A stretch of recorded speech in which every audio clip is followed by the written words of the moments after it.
On occasion, when presenting the truth that the whole Bible is still true and completely applicable to all believers today, we receive a rather interesting response. Sometimes, when contemplating what it would really mean to believe and practice the whole Bible, an almost immediate response of, "We can't keep the whole law perfectly," is offered as a counter thought. The obvious implication of this statement is since no one keeps the whole law perfectly, then we're not to keep it at all. Now, this is often said in terms of God's dietary instructions found in Leviticus 11 or the Sabbath found in Leviticus 23. Ironically, these are the easy commandments to keep, if not the easiest. But then when you ask them if they've ever lied or murdered or lusted in their heart, and thus broke those commandments, well, then we have an issue. Because if we can't keep those, should we throw up our hands then and say, well, I shouldn't keep those because I just can't? This whole idea stems from the fact that Jesus, his Hebrew name being Yeshua, kept God's law perfectly, which of course afforded us the means to salvation by grace and faith. This is a very true statement. Yeshua did keep the law of God perfectly for us, but for two reasons. To afford us salvation, as already mentioned, but which some do not consider, is to show us the right way to keep the law of God, to be our light, to be our way to live, to show us the truth, and to be life. Sound familiar? Jesus said to him, "I am the way and the truth and the life. No one comes to the Father but through me." And John chapter 12, "I have come as light into the world, so that everyone who believes in me will not remain in darkness." Those are all terms for the Word of God, which is why Yeshua is called the Word of God.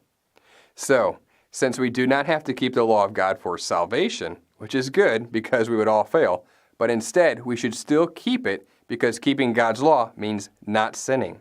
It means being a light, walking in the way, practicing His truth, and keeping the way of life.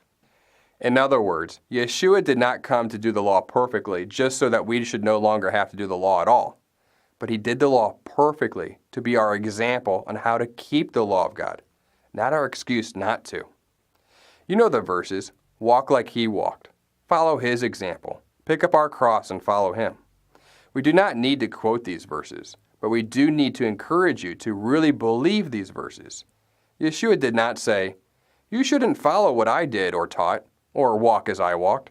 Obviously, we are to do those things, not because we can do the law of God better than Yeshua did, and not for our salvation, but because they are the perfect instructions and the way to live. They are blessings. They are truth. His whole word is truth. Who would not want to practice truth? Psalm 119. Your righteousness is an everlasting righteousness, and your law is truth. Are we then suggesting that just because Yeshua practiced the truth perfectly, that we should just ignore truth and walk contrary to it? Obviously not. So when we believe and practice the whole Word of God, just like Yeshua, we also become the light of the world, just like Yeshua. Matthew chapter 5. You are the light of the world. A city set on the hill cannot be hidden. He doesn't say, don't be a light because I was the light. That would be just silly. Proverbs chapter 6. For the commandment is a lamp, and the law a light. Reproofs of instruction are the way of life. Isaiah chapter 8. To the law and to the testimony. If they do not speak according to this word, it is because there is no light in them. Yes, it is true. On occasion, we all will mess up keeping the law of God. Not intentionally, but because our flesh gets the best of us. But are we to dismiss the whole law of God because of that? Or still strive to keep it despite our imperfections in the flesh?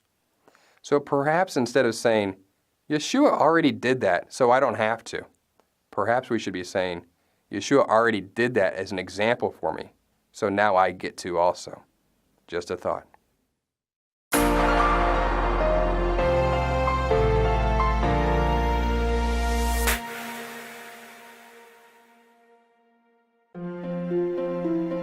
It is because of you, our generous supporters, who make it possible to offer these high-quality teachings completely free of charge.